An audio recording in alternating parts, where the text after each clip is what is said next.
Hay lugares en este mundo que desafían toda lógica, lugares que existen en los márgenes de la realidad, donde las leyes naturales parecen no aplicar. Y cuando estos lugares son descubiertos, algo extraño sucede. Desaparecen. No físicamente, sino de los registros, de los mapas, de la memoria colectiva, como si una mano invisible decidiera que ciertas verdades no deben ser conocidas. Esta es la historia de uno de esos lugares, un pueblo sin nombre oficial, sin coordenadas verificables y con una característica que desafía la comprensión humana. Nadie muere allí. Nunca.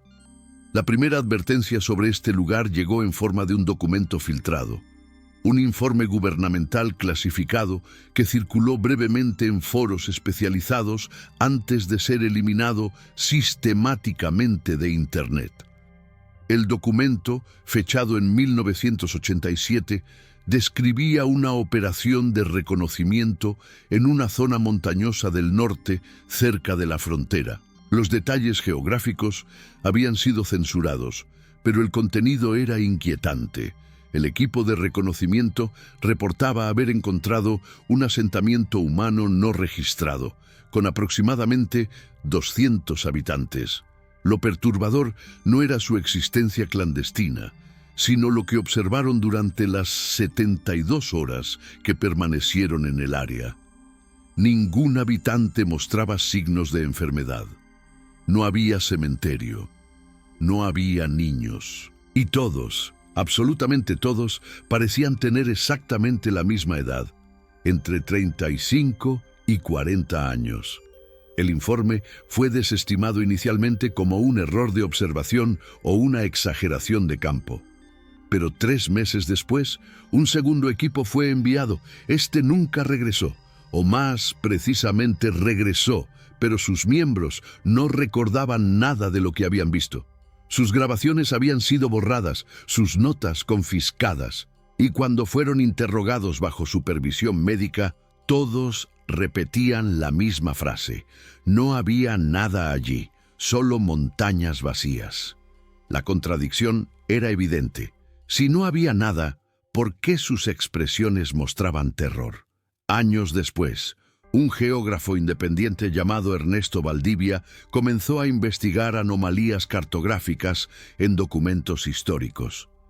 Valdivia había dedicado su carrera a comparar mapas antiguos con modernos, buscando discrepancias, y encontró una. En un mapa español del siglo XVIII aparecía marcado un asentamiento llamado San Jerónimo de las Nieves Eternas. Las coordenadas correspondían a una región montañosa que en los mapas actuales aparecía completamente deshabitada. Valdivia investigó archivos coloniales, registros eclesiásticos, censos antiguos. San Jerónimo había existido. Tenía iglesia, alcalde, registro de bautismos, pero en algún momento, entre 1891 y 1920, toda mención al pueblo desapareció. No fue declarado abandonado, no fue reubicado, simplemente dejó de existir en el papel. Intrigado, Valdivia organizó una expedición. Contrató a 2 guías locales que conocían la región, un fotógrafo documentalista, y partió hacia las coordenadas del mapa antiguo. El viaje fue arduo. La zona estaba deliberadamente mantenida inaccesible, con caminos inexistentes y advertencias de zona restringida sin explicación oficial. Pero después de 4 días de trekking, encontraron algo. Un valle escondido entre 2 formaciones rocosas. Y en el centro del valle un pueblo. Casas de adobe y piedra, calles empedradas, una plaza central con una fuente. Y gente. Gente que los observaba desde las ventanas, desde las puertas, con expresiones que no eran exactamente hostiles, pero tampoco acogedoras. Eran expresiones de resignación. Si esta historia te ha intrigado, suscríbete al canal. Porque lo que Valdivia descubrió en ese pueblo cambiará todo lo que creías saber sobre la vida y la muerte. Y si logramos reunir más pruebas, las compartiremos aquí primero. El pueblo parecía congelado en el tiempo. no en sentido metafórico, sino literal. Las construcciones mostraban arquitectura colonial, pero estaban impecablemente mantenidas. No había deterioro, no había maleza invadiendo las calles, no había signos de abandono ni de modernización. Era como si alguien hubiera detenido el reloj en 1890 y todo hubiera permanecido exactamente igual desde entonces. Los habitantes vestían ropa simple, tradicional, sin marcas comerciales, sin plásticos, sin nada que indicara contacto con el mundo exterior del siglo XXI. Valdivia y su equipo fueron recibidos por un hombre que se identificó como el encargado del pueblo. No usó la palabra alcalde, simplemente encargado. Su nombre era Sebastián y su edad era imposible de determinar. Podría tener 40 años o podría tener 70. Su piel no mostraba arrugas profundas, pero sus ojos tenían una profundidad que solo otorgan décadas de experiencia. Sebastián les ofreció hospitalidad con una condición: no hacer preguntas directas sobre ciertos temas.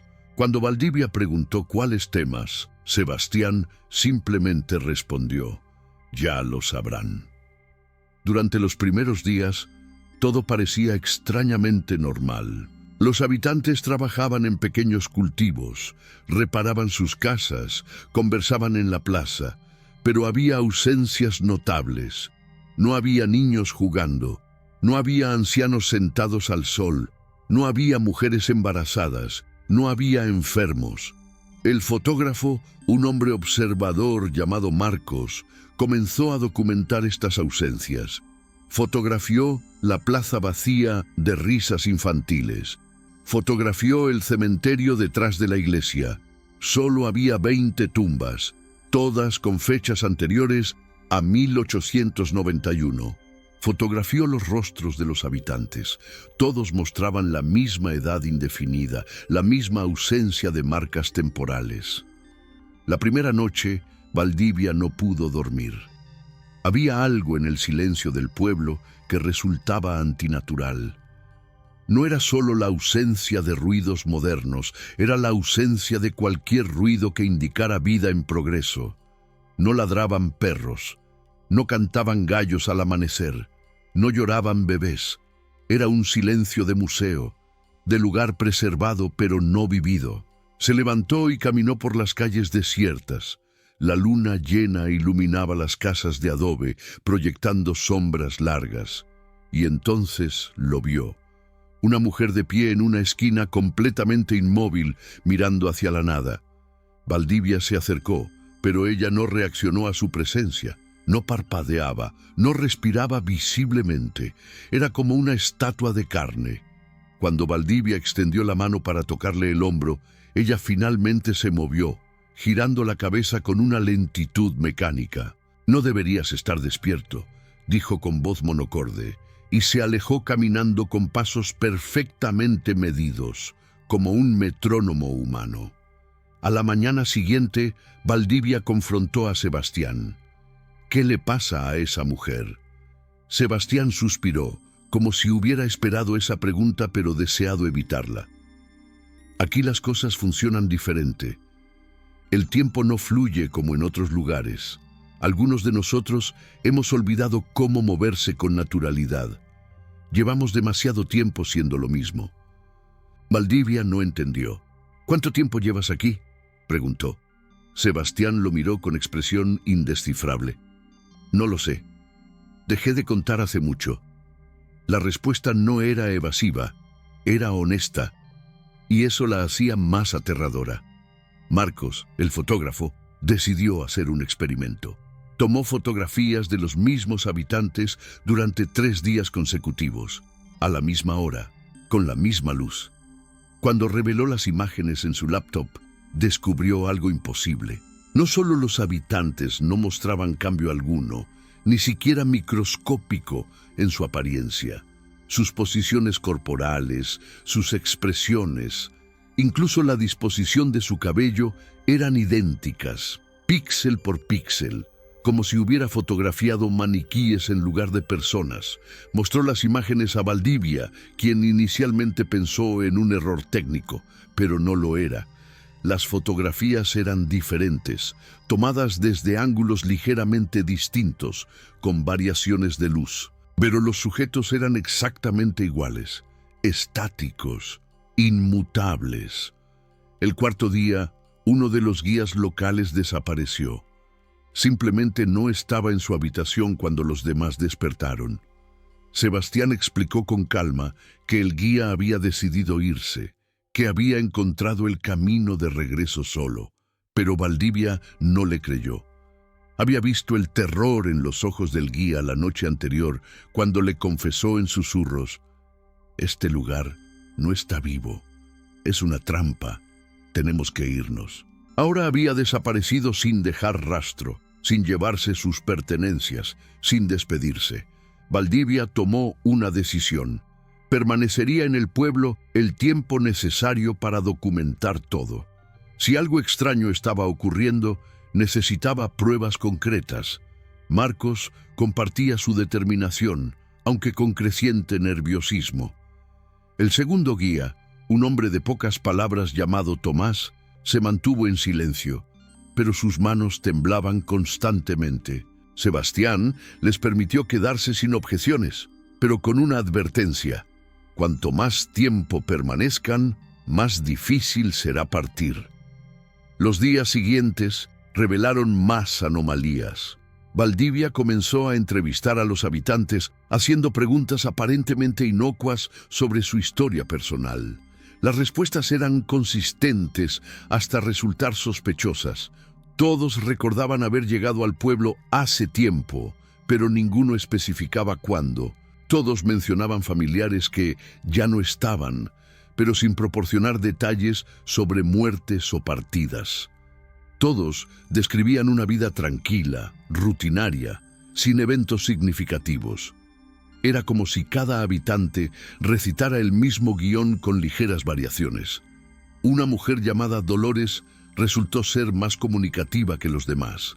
Valdivia la encontró tejiendo en el portal de su casa, repitiendo el mismo patrón una y otra vez en una manta que nunca parecía crecer. Cuando le preguntó sobre su familia, Dolores dejó de tejer por primera vez. Sus manos se quedaron suspendidas en el aire, sosteniendo las agujas con rigidez. «Tuve una hija», dijo finalmente. «Se llamaba Elena. Tenía 7 años cuando llegamos aquí». Valdivia esperó, pero Dolores no continuó. «¿Dónde está Elena ahora?», preguntó con suavidad. Los ojos de Dolores se llenaron de lágrimas que no llegaron a caer, como si su cuerpo hubiera olvidado cómo llorar completamente. «No lo sé. Un día estaba aquí y al siguiente no estaba. Nadie habla de ella, nadie recuerda haberla visto, pero yo sí recuerdo. Recuerdo su risa». Entonces volvió a tejer, exactamente el mismo patrón, como si la conversación nunca hubiera ocurrido. Esa noche, Valdivia revisó los registros coloniales que había traído consigo. En los censos de San Jerónimo de las Nieves Eternas de 1885, encontró el nombre: Dolores Ramírez, 32 años, viuda, con una hija llamada Elena, 7 años. Si esos datos eran correctos, Dolores tendría ahora más de 160 años, pero la mujer que había visto tejiendo no aparentaba más de 40. Buscó más nombres. Sebastián aparecía en los registros de 1880 como comerciante, 35 años. Otros habitantes del pueblo actual también figuraban en esos documentos antiguos, no descendientes con los mismos nombres, las mismas personas, con las mismas edades. Marcos desarrolló un método para documentar el paso del tiempo. Colocó una cámara con grabación continua enfocada hacia la plaza central. Cuando revisó las primeras 24 horas de grabación, descubrió algo que desafió su comprensión de la realidad. Los habitantes se movían, realizaban actividades, conversaban. pero sus sombras no cambiaban de posición a pesar del movimiento del sol. La fuente de la plaza manaba agua, pero el nivel del estanque permanecía exactamente igual. Las nubes en el cielo se movían, pero cuando aceleró la reproducción del video, se dio cuenta de que las mismas formaciones nubosas reaparecían en un ciclo de exactamente 6 horas. El pueblo estaba atrapado en un bucle temporal imperfecto. El tiempo transcurría, pero no progresaba. La biblioteca del pueblo, un edificio pequeño anexo a la iglesia, contenía únicamente libros publicados antes de 1891. Valdivia encontró un diario escrito por el anterior sacerdote del pueblo, el padre Anselmo. Las entradas comenzaban normalmente describiendo la vida cotidiana de la parroquia: bautismos, matrimonios, misas dominicales. Pero a partir de marzo de 1891, el tono cambiaba drásticamente. Algo ha cambiado en este lugar. Los niños no crecen. He bautizado al hijo de los Méndez hace 3 años y el niño sigue teniendo el mismo tamaño, la misma cara. Pensé que mi memoria me traicionaba, pero revisé mis propios registros. Es el mismo niño, sin cambio alguno. Las entradas posteriores se volvían más desesperadas. He envejecido, mis manos tiemblan, mi vista se nubla, pero todos los demás permanecen iguales. ¿Por qué yo sigo envejeciendo y ellos no? ¿Qué pacto han hecho sin decírmelo? La última entrada del padre Anselmo estaba fechada el 15 de agosto de 1891. Ya no puedo negar lo que mis ojos ven. Este pueblo está maldito o bendecido. No sé cuál de las dos. Nadie muere, nadie enferma, nadie cambia, excepto yo. Me estoy marchitando mientras ellos permanecen. He pedido ser trasladado, pero mis superiores no responden mis cartas. Creo que mis cartas nunca salen de aquí. Intentaré partir a pie mañana. Si este diario es encontrado y yo no estoy, sabrán que lo intenté. Valdivia buscó más información sobre el padre Anselmo en los archivos eclesiásticos que había consultado previamente. No había registro de su traslado. No había registro de su muerte. Simplemente desapareció de todos los documentos oficiales después de 1891. Sebastián encontró a Valdivia en la biblioteca. Veo que has encontrado el diario del padre. No era una pregunta. ¿Qué le pasó?, preguntó Valdivia. Sebastián se sentó en una silla antigua que crujió bajo su peso. Se fue. Como todos los que vienen de afuera eventualmente se van o intentan irse. ¿Y logran irse?, insistió Valdivia. Sebastián tardó en responder. Eso depende de lo que entiendas por irse. El padre Anselmo caminó hacia las montañas una mañana. Algunos de nosotros lo vimos partir. Caminó durante horas, hasta que fue solo un punto en la distancia, y entonces el punto comenzó a crecer de nuevo. Se estaba acercando, pero no porque regresara voluntariamente. El camino lo trajo de vuelta. Sin importar en qué dirección caminara, siempre terminaba regresando aquí. Después de 3 días intentándolo, se detuvo en medio de la plaza y gritó. Gritó hasta que su voz se quebró. Y luego se quedó en silencio para siempre. ¿Dónde está ahora?, preguntó Valdivia, aunque temía la respuesta. Sebastián señaló hacia la iglesia. En el campanario. Subió allí hace más de un siglo y nunca bajó, pero tampoco murió.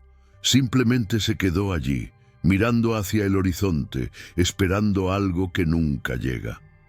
Valdivia sintió un frío recorrer su espalda. ¿Sigue allí? Sebastián asintió. Puedes verlo si quieres, pero te advierto, ver al padre Anselmo cambia a las personas. Algunos que lo han visto pierden la voluntad de intentar escapar. Otros se obsesionan con salir a cualquier costo. Ninguna de las dos opciones termina bien. Contra su mejor juicio, Valdivia subió al campanario esa misma tarde. La escalera de madera era antigua pero sólida, sin signos de podredumbre. Subió lentamente, con el corazón acelerado, sin saber qué esperar. Y allí, sentado en el suelo de la pequeña habitación del campanario, estaba el padre Anselmo, o lo que quedaba de él. Era un hombre anciano, demacrado, con la piel apergaminada y los ojos hundidos, pero respiraba. Su pecho subía y bajaba con lentitud hipnótica. Sus ojos estaban abiertos, fijos en la ventana que daba a las montañas. No parpadeaba, no se movía. Valdivia se acercó con cautela. «¿Padre Anselmo?» No hubo respuesta. Se arrodilló frente al anciano y miró en la misma dirección que él. Las montañas se extendían infinitas, majestuosas, indiferentes. «¿Qué está buscando?», susurró Valdivia. Y entonces, por primera vez en más de un siglo, el padre Anselmo habló. Su voz era un susurro ronco, como piedras rozándose. «La salida siempre ha estado allí, pero nunca puedo alcanzarla». Sus ojos no se movieron, su expresión no cambió. Era como si las palabras surgieran de él sin su participación consciente. Valdivia descendió del campanario con las manos temblorosas. Lo que había visto allí no era vida, pero tampoco era muerte. Era algo intermedio, algo antinatural que desafiaba todas las categorías conocidas de existencia. Marcos lo esperaba abajo, con expresión preocupada. «Tenemos que irnos», dijo el fotógrafo. «Hoy, ahora». Valdivia asintió, pero sabía que no sería tan simple. El segundo guía, Tomás, ya había intentado partir esa mañana. Caminó hacia el sendero por el que habían llegado, siguiendo sus propias marcas en los árboles. Pero después de 2 horas regresó al pueblo desde la dirección opuesta con expresión de confusión total. «Es imposible», repetía. «Caminé en línea recta, seguí el sol, pero terminé dando la vuelta». Esa noche, Sebastián convocó a todos los habitantes a la plaza. Era la primera vez que Valdivia los veía a todos reunidos. Eran exactamente 193 personas, el mismo número registrado en el censo de 1885. Sebastián habló con voz clara que resonó en el silencio. «Nuestros visitantes han estado aquí 7 días. Han visto lo que somos, han entendido lo que este lugar es. Ahora deben tomar una decisión». Se volvió hacia Valdivia. «Pueden intentar partir, nadie los detendrá, pero deben saber que muchos lo han intentado antes. Algunos regresan, otros desaparecen de maneras que no puedo explicar, y algunos, muy pocos, logran salir. Pero cuando lo hacen, el mundo exterior ya no es el mismo que dejaron. El tiempo funciona diferente aquí. Un día aquí puede ser un mes afuera, o un año, o una década». Valdivia sintió que el suelo se movía bajo sus pies. «¿Estás diciendo que si salimos podríamos encontrar que han pasado años?». Sebastián negó con la cabeza. «No estoy diciendo nada con certeza. Simplemente te advierto que el tiempo aquí no es confiable. Hay razones por las que este pueblo fue borrado de los mapas. Hay razones por las que el gobierno envió equipos que regresaron sin memoria. Este lugar no debería existir, pero existe, y aquellos que lo descubren se vuelven parte de su secreto de una forma u otra». Uno de los habitantes, un hombre que hasta ahora había permanecido en silencio, se adelantó. «Yo llegué aquí en 1957, dijo, o eso creo. Era fotógrafo, como tu amigo. Vine buscando un pueblo fantasma mencionado en archivos antiguos. Lo encontré y me quedé. Al principio pensé que sería solo unos días. Documentaría el lugar y me iría, pero los días se convirtieron en semanas y las semanas dejaron de tener significado. Cuando finalmente intenté partir, descubrí que mi equipo fotográfico, que usaba película de 35 mm, ya era obsoleto. Afuera habían pasado 30 años. Mi familia me creía muerto, mi vida había continuado sin mí, así que regresé aquí. Porque aquí, al menos el tiempo no me robaba más de lo que ya había perdido». Marcos dejó caer su cámara. «No», No, no, no. Esto no puede ser real. Es algún tipo de alucinación colectiva, gas en las montañas, algo en el agua. Sebastián lo miró con compasión. Puedes creer lo que necesites creer, pero la realidad no cambia por tus creencias. Tomás, el guía, se había dejado caer al suelo con la cabeza entre las manos. Mi familia, mis hijos, ¿cuánto tiempo llevamos aquí realmente? Sebastián consultó un reloj de bolsillo antiguo. Según nuestra medida, 7 días. Según la medida del exterior, no lo sé. Podrían ser semanas, podrían ser meses. Solo hay una forma de saberlo. Valdivia tomó una decisión. Necesito intentar salir. Necesito documentar esto. El mundo tiene que saber.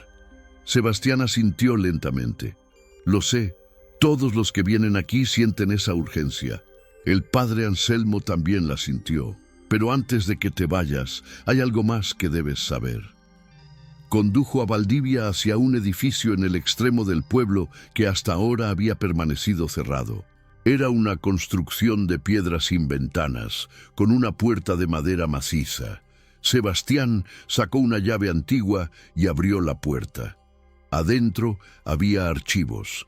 Cientos, quizás miles de documentos apilados en estanterías que cubrían todas las paredes. Esto es todo lo que queda de San Jerónimo de las Nieves Eternas, explicó Sebastián. Registros de nacimiento, de muerte, de matrimonio, cartas, diarios, fotografías. Todo lo que fue eliminado de los archivos oficiales del mundo exterior está aquí. Cuando el pueblo fue borrado de los mapas, alguien se aseguró de que no quedara evidencia física de nuestra existencia en ningún registro gubernamental, ninguna biblioteca, ningún archivo histórico. Pero nosotros guardamos todo, porque sabíamos que algún día alguien vendría buscando la verdad. Valdivia examinó los documentos. Eran auténticos. Papel envejecido, tinta desteñida, sellos oficiales de épocas pasadas. Fotografías en sepia mostrando al pueblo en diferentes períodos, pero siempre igual. Las mismas casas, las mismas calles y en muchas de las fotografías las mismas caras. Habitantes que aparecían en fotos de 1870, 1890, 1920, 1950, sin cambio aparente. ¿Qué nos pasó?, preguntó Sebastián, no esperando respuesta. Esa es la pregunta que todos nos hemos hecho. Algunos creen que fue un castigo divino por algún pecado olvidado. Otros piensan que es una bendición, la inmortalidad que la humanidad siempre ha buscado. Yo creo que es simplemente un accidente, un lugar donde las leyes naturales se rompieron de alguna forma y quedamos atrapados en el residuo. No estamos vivos de la manera normal, pero tampoco estamos muertos. Estamos en un estado intermedio, preservados como especímenes en ámbar. Marcos, que había seguido a Valdivia, comenzó a fotografiar los archivos frenéticamente. Esto es evidencia, esto prueba todo, pero cuando revisó su cámara, las imágenes estaban borrosas, distorsionadas. En cada fotografía, los documentos aparecían como manchas ilegibles, como si algo interfiriera con la capacidad de capturar su imagen. No puede ser, murmuró. Intentó con diferentes configuraciones, diferentes ángulos. El resultado era siempre el mismo. El pueblo permitía ser visto, pero no permitía ser demostrado. Sebastián cerró la puerta del archivo. Hay fuerzas que protegen este secreto. No sé si son naturales o artificiales, divinas o gubernamentales, pero existen y han demostrado ser muy efectivas durante más de un siglo. Guió a Valdivia de regreso a la plaza. El resto de los habitantes se habían dispersado, regresando a sus casas, a sus rutinas eternas. Si logras salir, si logras contar esta historia, nadie te creerá. No tendrás pruebas. Tus compañeros dirán que fue una alucinación, agotamiento de montaña, falta de oxígeno, y eventualmente tú mismo comenzarás a dudar de lo que viste. Esa es otra forma en que el secreto se mantiene. a través de la incredulidad autoimpuesta. Valdivia pasó la noche en vela, revisando todas sus notas, todos los datos recopilados. Tenía testimonios, observaciones detalladas, correlaciones históricas. Pero Sebastián tenía razón. Sin evidencia física, sin fotografías claras, sin testigos externos, todo podía ser descartado como ficción, a menos que encontrara algo irrefutable, algo que el pueblo no pudiera ocultar o distorsionar. Recordó las palabras del padre Anselmo en el campanario: la salida siempre ha estado allí. ¿Qué había querido decir? ¿La salida física del valle o algo más? Al amanecer del 8º día, Valdivia tomó una decisión radical. Si el pueblo distorsionaba las fotografías, si borraba las pruebas, si hacía que los intentos de escape terminaran en círculos, entonces la única evidencia confiable sería el testimonio viviente. Él mismo. Debía salir, sin importar cuánto tiempo hubiera pasado afuera, y llevar la verdad en su memoria, en su cuerpo, en su experiencia vivida. Era un riesgo enorme. Podría encontrar que su vida había continuado sin él, que todos lo creían muerto, que el mundo había cambiado irrecognosablemente. Pero era el único camino. Marcos y Tomás decidieron acompañarlo. Los tres se prepararon como si fueran a escalar el Everest, aunque el viaje fuera técnicamente de solo unas horas. Sebastián les proporcionó provisiones y un último consejo: no miren atrás, no importa lo que escuchen, no importa lo que sientan, no miren atrás hasta que estén completamente seguros de haber salido del valle. Era un consejo que sonaba mitológico, como la advertencia a Orfeo en el inframundo, pero Valdivia lo tomó en serio. Partieron al mediodía, cuando el sol estaba en su punto más alto, eliminando toda ambigüedad direccional. Caminaron hacia el norte, siguiendo la brújula, haciendo marcas en los árboles cada 50 metros. Durante la primera hora, todo pareció normal. El sendero ascendía gradualmente, el pueblo quedaba atrás. Pero entonces comenzaron las anomalías. Los árboles que habían marcado aparecían nuevamente frente a ellos, con las marcas frescas que acababan de hacer. La brújula comenzó a girar erráticamente, apuntando en todas direcciones. El sol pareció moverse lateralmente en lugar de seguir su arco normal. Marcos comenzó a hiperventilar. Estamos caminando en círculos, exactamente lo que le pasó a Tomás. Valdivia lo sujetó por los hombros. No estamos caminando en círculos. El espacio se está doblando. Pero tiene que haber un límite, tiene que haber un punto donde la distorsión termine. Tomás tuvo una idea. ¿Y si no intentamos ir hacia afuera, sino hacia arriba? Señaló la montaña más cercana, una formación rocosa que se elevaba dramáticamente hacia el cielo. Si el valle está atrapado en un bucle horizontal, quizás la salida es vertical. Era una teoría desesperada, pero tenía sentido en un lugar donde las reglas normales no aplicaban. Cambiaron de dirección, comenzando un ascenso difícil por terreno rocoso. La escalada fue agotadora, peligrosa, con varios momentos en que estuvieron a punto de caer. Pero continuaron, impulsados por la determinación de escapar. Después de 3 horas de ascenso, alcanzaron una cresta, y desde allí, mirando hacia abajo, vieron algo que heló su sangre. El pueblo estaba directamente debajo de ellos. Habían subido verticalmente durante 3 horas, pero de alguna manera habían permanecido sobre el pueblo. Era como si la geografía misma se hubiera retorcido, creando una topología imposible. Marcos se dejó caer de rodillas. Es inútil, no hay salida. Este lugar no nos dejará ir. Pero Valdivia notó algo. Desde esta altura podía ver más allá del valle, y en la distancia, muy lejos, había luces eléctricas, civilización. El mundo exterior existía. Solo estaba separado de ellos por una barrera que no podían cruzar físicamente. Esa noche acamparon en la cresta. Ninguno de ellos quería descender al pueblo, aunque sabían que probablemente terminarían allí de todas formas.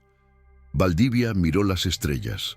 Incluso ellas parecían extrañas, constelaciones que no reconocía, patrones que no coincidían con ningún mapa estelar que conociera. «¿Y si este no es realmente nuestro mundo?», murmuró. «¿Y si el pueblo existe en algún tipo de dimensión paralela, un pliegue en el espacio-tiempo?» Marcos rió amargamente. ¿Eso haría las cosas mejor o peor? Valdivia no tenía respuesta.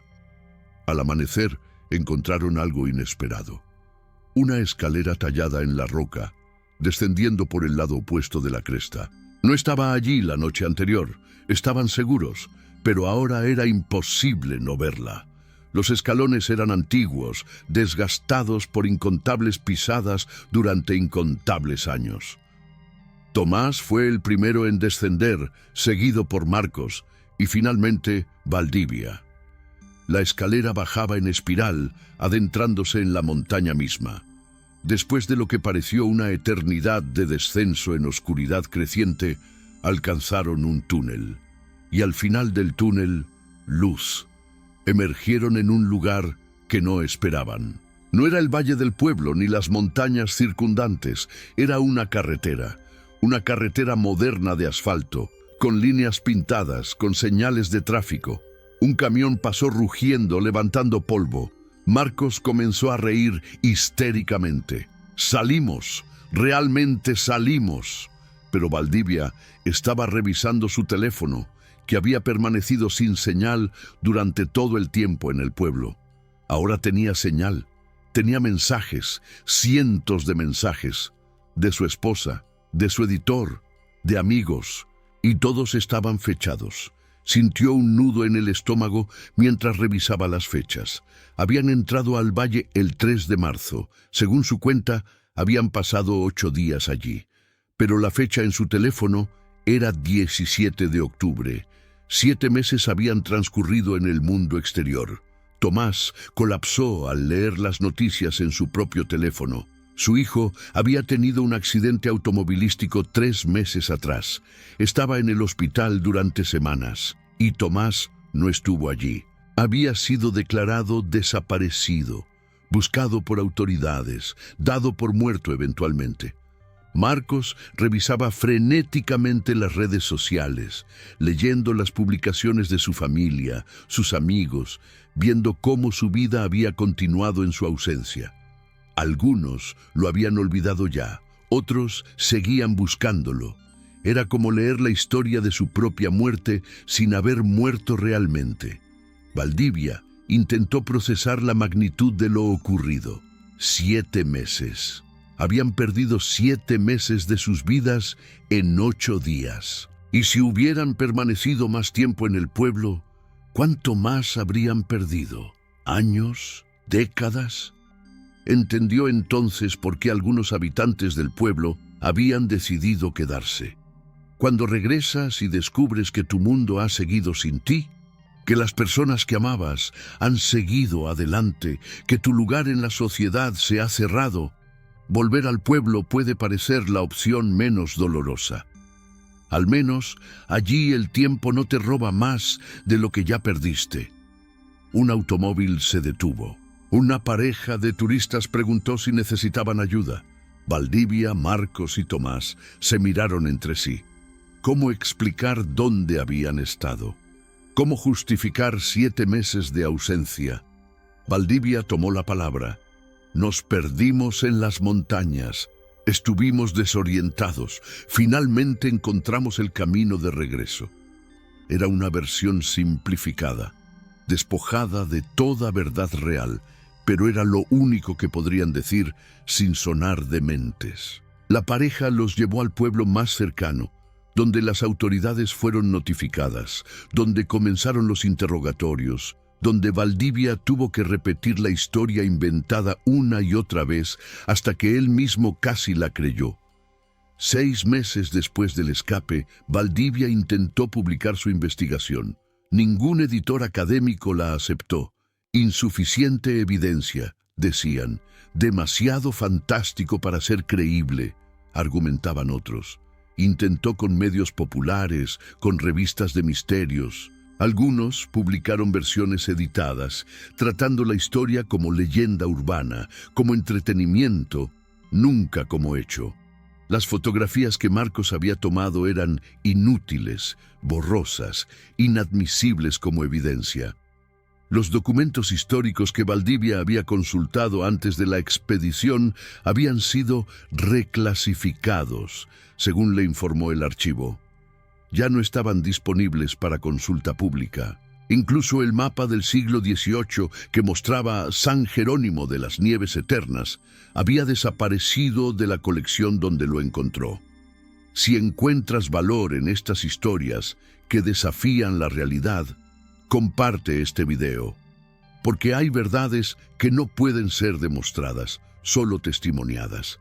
Y cada testimonio compartido es una grieta en el muro del olvido. Dale like si crees que algunos misterios merecen ser recordados, incluso cuando el mundo intenta borrarlos. Tomás nunca se recuperó. El trauma de haber perdido 7 meses, de no haber estado presente cuando su hijo lo necesitaba, lo consumió.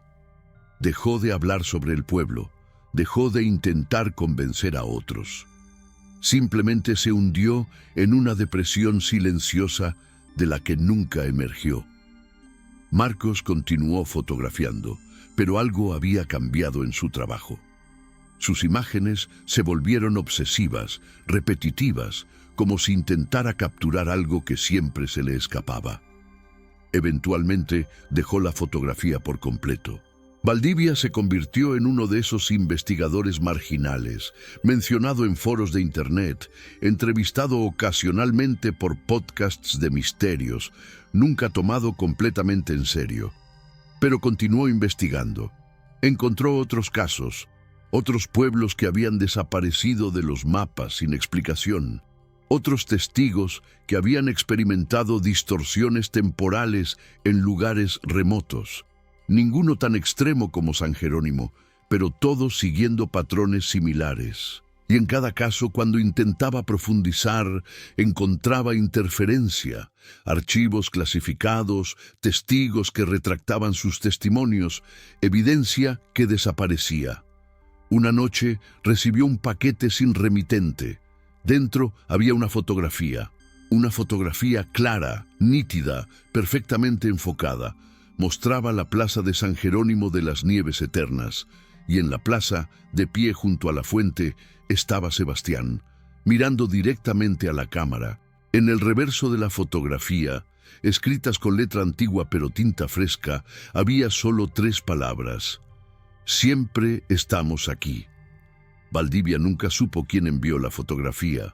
Nunca supo si era un mensaje, una advertencia o una invitación. La guardó en un lugar seguro, junto con todas sus notas, todos sus recuerdos del pueblo que no debería existir, pero existe. Y cada noche, antes de dormir, se pregunta: ¿cuántos otros lugares como San Jerónimo hay en el mundo? ¿Cuántos lugares borrados de los mapas porque revelan verdades que la humanidad no está lista para enfrentar? ¿Cuántas personas atrapadas en bucles temporales, preservadas eternamente, esperando algo que nunca llegará? El gobierno nunca emitió declaraciones oficiales sobre las expediciones de 1987. Los equipos que supuestamente perdieron sus memorias nunca fueron identificados públicamente. Los archivos permanecen clasificados y los mapas modernos muestran solo montañas vacías donde una vez existió un pueblo llamado San Jerónimo de las Nieves Eternas. Pero los archivos antiguos recuerdan, los testimonios dispersos recuerdan, y Valdivia recuerda. Algunos misterios no tienen resolución, algunos lugares existen en los márgenes de lo posible, desafiando explicación, resistiendo investigación. San Jerónimo de las Nieves Eternas es uno de esos lugares. Un pueblo donde nadie muere, donde el tiempo no fluye, donde la realidad se dobla sobre sí misma, creando geometrías imposibles. Un pueblo borrado de los mapas, no porque dejara de existir, sino porque su existencia cuestionaba todo lo que creemos saber sobre vida, muerte y la naturaleza del tiempo. Y en algún lugar, en un valle escondido entre montañas, 193 personas continúan sus rutinas eternas, sin envejecer, sin morir, sin cambiar, esperando visitantes que ocasionalmente llegan. Algunos se quedan, algunos escapan, pero todos llevan consigo el peso de haber visto algo que no debería ser posible. Y ese peso, esa certeza de haber tocado lo imposible, es tanto una maldición como un don. La verdad sobre San Jerónimo de las Nieves Eternas permanece en las sombras, protegida por capas de incredulidad, clasificación gubernamental y la simple imposibilidad de demostrar lo que viste con tus propios ojos.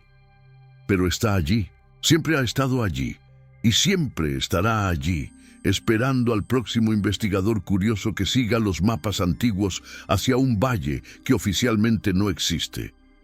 Porque algunos secretos son demasiado grandes para permanecer ocultos para siempre. Y algunos lugares, sin importar cuántas veces sean borrados de los mapas, encuentran formas de ser recordados.